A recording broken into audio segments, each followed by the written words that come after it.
नमस्कार, हमारे YouTube channel butterfly study में आप सभी का स्वागत है। कक्षा 8वीं के विज्ञान 14वें पाठ ऊष्मा का मापन तथा प्रभाव। आज हम इस पाठ का स्वाध्याय हल करेंगे। बताओ मेरी जोड़ी किसके साथ? समूह अ और समूह ब। स्वस्थ मनुष्य की शरीर का तापमान 98.6 डिग्री फ़ारेनहाइट।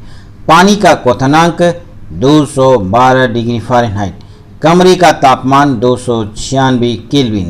पानी का हिमांक 0 डिग्री सेंटीग्रेड। कौन सत्य कहता है? पदार्थ का तापमान जूल में मापते हैं। ऊष्मा यह गर्म वस्तु से ठंडी वस्तु की ओर प्रभावित होती है। ऊष्मा की इकाई जूल है। ऊष्मा देने पर पदार्थ में आंकुचन होता है। ठोस के परमाणु स्वतंत्र होते हैं। गर्म पदार्थ के परमाणुओं की औसत गति ऊर्जा ठंडे पदार्थ के परमाणुओं की औसत गति ऊर्जा से अपेक्षा कम होती है। पहला है पदार्थ का तापमान जूल में मापते हैं। असत्य। पदार्थ का तापमान 0 डिग्री सेंटीग्रेड अथवा डिग्री फ़ारेनहाइट या केल्विन में मापते हैं। दूसरा है ऊष्मा गर्म वस्तु से ठंडी वस्तु की ओर प्रभावित होती है। इसका उत्तर है सत्य है। और ऊष्मा की इकाई जूल है, यह भी सत्य है। चौथा है ऊष्मा देने पर पदार्थ में आंकुचन होता है, यह असत्य है। ऊष्मा देने पर सामान्यतः ऊष्मा देने पर वस्तु में प्रसरण होता है। इसकी कई अपवाद हैं, इसके बारे में देखेंगे। अब पांचवा है ठोस के परमाणु स्वतंत्र होते हैं, यह असत्य है।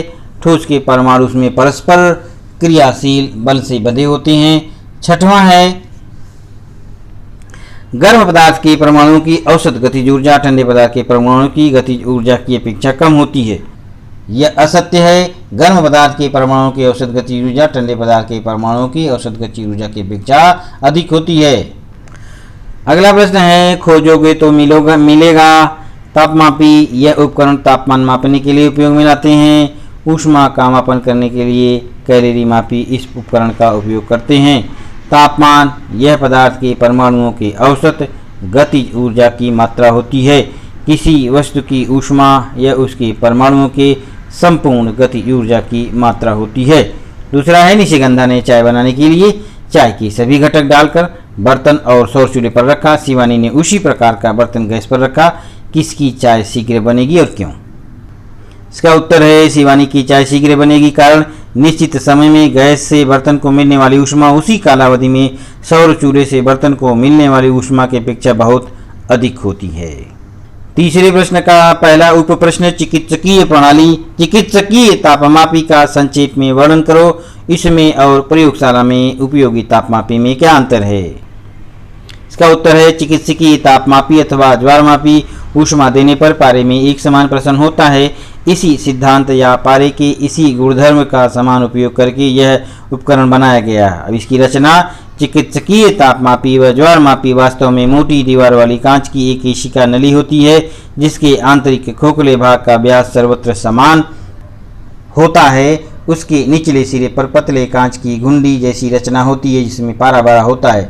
इसके आगे वाले भाग में एक उत्तल लेंस जैसी रचना होती है, जिससे तापमान ज्ञात करने में सुविधा होती है।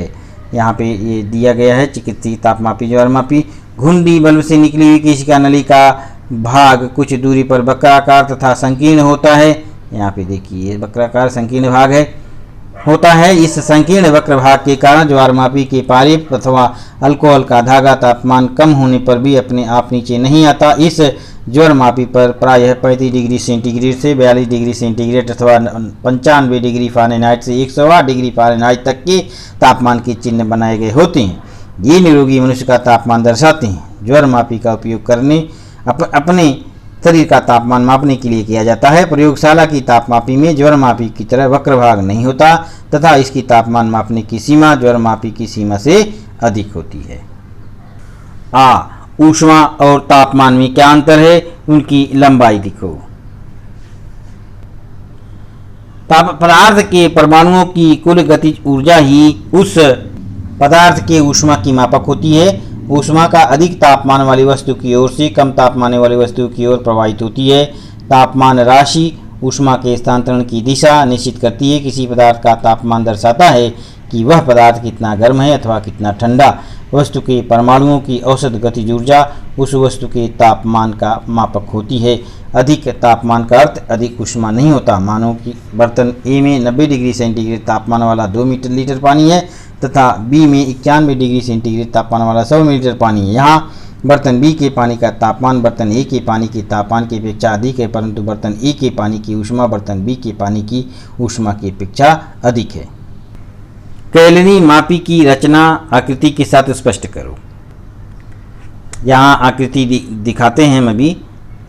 थर्मस फ्लास्क की तरह कैलोरी मापी के अंदर तथा बाहर इस प्रकार दो बर्तन होते हैं। बर्तन का अंदर का बर्तन तांबे का होता है तो बाहर का बर्तन लकड़ी का होता है। बाहर के बर्तन पर ऊष्मारोधी ढक्कन होता है, इसमें 2 छिद्र होते हैं। कैलोरी मापी में तापमान मापने के लिए तापमापी तथा द्रव हिलाने के लिए विलोडक रखा जाता है। तांबे के बर्तन का आंतरिक तथा बाह्य भाग चमकदार बनाया जाता है।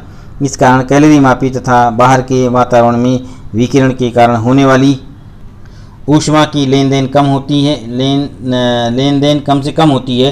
कैलोरी मापी तथा वस्तु के आसपास की ऊष्मीय दृष्टि से दूर रखे जाते हैं, अर्थात कैलोरी मापी की वस्तु की ऊष्मा अंदर से बाहर नहीं जा सकती। इसी प्रकार ऊष्मा बाहर से अंदर नहीं आ सकती। यहाँ पे देखिए ये कैलोरी मापी का ये चित्र दिया गया है, नामांकित चित्र दिया गया है। ई, रेल की पटरी में कुछ निश्चित दूरी पर दरार क्यों रखी जाती है, स्पष्ट करो। वायुमंडल का तापमान बढ़ाने पर रेलवे की पटरियों की लंबाई बढ़ती है। इसके साथ ही दौड़ने वाली गाड़ियों के पहिए में घर्षण के कारण पटरियों का तापमान भी बढ़ता है। परिणाम स्वरूप पटरियों की लंबाई बढ़ती है। पटरियों में कुछ निश्चित दूरी पर दरार न रखने पर वे प्रसरण के कारण मुड़ जाएंगी, फलस्वरूप दुर्घटनाएं होंगी। इसलिए रेल की पटरी में कुछ निश्चित दूरी पर दरार रखी जाती है। द्रव एवं गैस का प्रसरणांक क्या है, यह सूत्र द्वारा स्पष्ट करो। द्रव का प्रसरणांक, द्रव को बर्तन में रखते हैं, द्रव को ऊष्मा देते समय द्रव तथा बर्तन का प्रसरण होता है। सामान्यतः बर्तन का प्रसरण द्रव के प्रसरण की अपेक्षा बहुत कम होने के कारण उस पर विचार नहीं करते। माना कि द्रव का तापमान डेल्टा टी अत्यंत कम वेरी स्मॉल से बढ़ने पर उसका आयतन V1 से V2 तक बढ़ जाता है। प्रयोगों से स्पष्ट होता है कि आयतन में होने वाली वृद्धि V2 माइनस V1 तथा डेल्टा टी के अनुपात में होती है, अर्थात V2 minus V1 alpha V1 delta T, V2 minus V1 बराबर बीटा V1 डेल्टा टी, जहाँ बीटा द्रव का प्रसरणांक है, बीटा बराबर V2 माइनस V1 बटे V1 डेल्टा टी। इसे 1 प्रति डिग्री सेंटीग्रेड व्यक्त करते हैं। बीटा करते इसकी इकाई आयतन द्रव वाले द्रव का तापमान 1 अंश तापमान की इकाई से बढ़ाने पर उसके तापमान में होने वाली वृद्धि है उपरोक्त सूत्र से। V2 बराबर V1 plus beta V1 delta T बराबर V1 1 plus beta delta T. अब है गैस का प्रसरणांक। गैस का निश्चित आकार न होने के कारण उसे बर्तन में बंद करना पड़ता है। दाब स्थिर रखकर तापमान बढ़ाने पर गैस तथा बर्तन दोनों का प्रसरण होता है। मानो कि निश्चित द्रव्यमान की गैस को दाब स्थिर रखकर ऊष्मा देने पर उसका तापमान डेल्टा टी अत्यंत कम वेरी स्मॉल से बढ़ता है तथा आयतन V1 से V2 तक बढ़ता है। प्रयोगों से स्पष्ट होता है कि आयतन में हुई वृद्धि V2 माइनस V1 तथा डेल्टा टी के अनुपात में होती है, अर्थात V2 minus V1 alpha V1 delta T. V2 minus V1 beta V1 delta T, जहाँ बीटा गैस का स्थिर दाब पर प्रसरणांक है। बीटा V2 माइनस V1 बटा V1 डेल्टा टी, इसे 1 प्रति डिग्री सेंटीग्रेड व्यक्त करते हैं। बीटा करते स्थिर दाब पर इकाई आयतन वाले गैस का तापमान 1 अंश से तापमान की इकाई बढ़ाने पर उसके आयतन में होने वाली उपयुक्त वृद्धि उपयुक्त सूत्र से V2 बराबर V1 plus beta V1 delta T बराबर V1 1 plus beta delta T. निम्न उदाहरण हल करो। चौथा प्रश्न है, चौथा का पहला प्रश्न, फ़ारेनहाइट इकाई का तापमान कितना होने पर वह सेल्सियस इकाई के तापमान से दोगुना होगा। इसका उत्तर है 320 डिग्री फ़ारेनहाइट। प्रश्नानुसार F बराबर 2C, अतः C/F बटा 2 F बराबर क्या? F ऋण 32/9 बराबर C बटा 2, ये समीकरण हमने बनाया। अतः F ऋण 32/9 बराबर F बटा 2 बटा 5। F ऋण 32 बराबर 9/5 F बटा 2 बराबर 1.8 F बटा 2 बराबर 0.9 फ़ारेनहाइट। इसलिए चूँकि एफ ऋण 0.9 फ़ारेनहाइट बराबर 32, 0.1 फ़ारेनहाइट बराबर 32, एफ बराबर 32 बटा 0.1 बराबर 320 डिग्री फ़ारेनहाइट। फ़ारेनहाइट इकाई में तापमान 320 डिग्री फ़ारेनहाइट।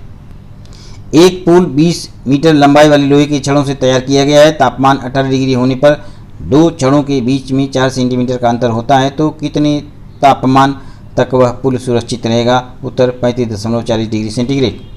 इसका उत्तर इस प्रकार से है। प्रश्नानुसार L1 बराबर 20, m L2 माइनस L1 बराबर 0.4 सेंटीमीटर बराबर 4 × 10⁻³ m मीटर, T1 बराबर 18 डिग्री सेंटीग्रेड, लैम्बडा लोहे के लिए 11.5 × 10⁻6 बटे 0 प्रति डिग्री सेंटीग्रेड, T2 बराबर क्या?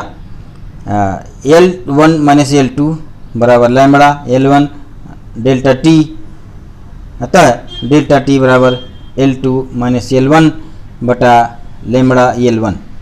इसलिए डेल्टा T बराबर 4 × 10⁻³ मीटर बटा 11.5 × 10⁻6 प्रति डिग्री सेंटीग्रेड × 20 मीटर बराबर 400/23 डिग्री सेंटीग्रेड, लगभग 17.39 डिग्री सेंटीग्रेड। अब डेल्टा T बराबर T2 माइनस T1, इसलिए T2 बराबर T1 प्लस डेल्टा T2 बराबर 18 डिग्री सेंटीग्रेड धन 17.39 डिग्री सेंटीग्रेड बराबर 35.39 डिग्री सेंटीग्रेड। पुल 35.39 डिग्री सेंटीग्रेड तापमान तक सुरक्षित रहेगा। आईफेल टावर की ऊंचाई 15 डिग्री सेंटीग्रेड पर 324 मीटर है। वह टावर लोहे का होने पर 30 डिग्री सेंटीग्रेड तापमान के लिए उसकी लंबाई कितने सेंटीमीटर तक बढ़ेगी? प्रश्नानुसार डेल्टा T बराबर 30 डिग्री सेंटीग्रेड ऋण 15 डिग्री सेंटीग्रेड बराबर 15 degree centigrade, L1 324 m metre, lambda लोहे के लिए बराबर 5 × 10⁻6 प्रति degree centigrade, L2 minus L1 बराबर lambda L1 delta T, L2 minus L1 बराबर lambda L1 T2 minus T1 बराबर 11.5 × 10⁻6 बटे डिग्री सेंटीग्रेड प्रति degree centigrade × 324 metre × 15 degree centigrade, 55,890 × 10⁻6 metre, 55,890 × 10⁻6 × 10⁻2 centimetre, 55,890 × 10⁻4 centimetre, 5.589 centimetre, लगभग 5.6 सेंटीमीटर। आईफेल टावर की ऊंचाई लगभग 5.6 centimetre तक बढ़ेगी। ई अ और ब पदार्थ की विशिष्ट ऊष्मा क्रमशः C और 2C हैं, अतः Q और ब को 4Q इतनी ऊष्मा देने पर उसके तापमान में समान परिवर्तन होता है। यदि अ का द्रव्यमान m हो तो ब का द्रव्यमान ज्ञात करो। प्रश्नानुसार C अ बराबर C, C ब बराबर 2C, Q अ बराबर Q, Q ब बराबर 4Q, डेल्टा T समान m अ बराबर m, m ब बराबर क्या? m बराबर m C डेल्टा T, क्योंकि डेल्टा T बराबर Q बटा MC, दोनों पदार्थ अ तथा ब के लिए डेल्टा T समान है। Q अ बटा m अ C अ बराबर Q ब बटा m ब C ब, Q बटा MC बराबर 4Q बटा m B2C, अतः 1/m बराबर 2/m ब, m ब बराबर 2m। पदार्थ ब का द्रव्यमान m ब बराबर 2 मीटर। एक 3 किलोग्राम द्रव्यमान वाली वस्तु 600 कैलोरी ऊर्जा प्राप्त करती है, तब उसका तापमान 10 डिग्री सेंटीग्रेड से 70 डिग्री सेंटीग्रेड तक बढ़ता है, तो वस्तु के पदार्थ की विशिष्ट ऊष्मा ज्ञात करो। उत्तर 0.0033 कैलोरी प्रति ग्राम डिग्री सेंटीग्रेड। प्रश्नानुसार m बराबर 3 kg बराबर 3000 ग्राम, Q बराबर 600 कैलोरी, डेल्टा T बराबर 70 डिग्री सेंटीग्रेड ऋण 10 डिग्री सेंटीग्रेड बराबर 60 डिग्री सेंटीग्रेड, C बराबर क्या? m Q m C delta T, अतः C बराबर Q बटा m डेल्टा T, C बराबर 600 कैलोरी बटा 3000 ग्राम गुणे 60 डिग्री सेंटीग्रेड बराबर 10/3000 कैलोरी प्रति ग्राम डिग्री सेंटीग्रेड। वस्तु के पदार्थ की विशिष्ट ऊष्मा 3.333 × 10⁻³ कैलोरी प्रति ग्राम डिग्री सेंटीग्रेड। इस प्रकार से हमारा ये पाठ का स्वाध्याय समाप्त होता है। धन्यवाद।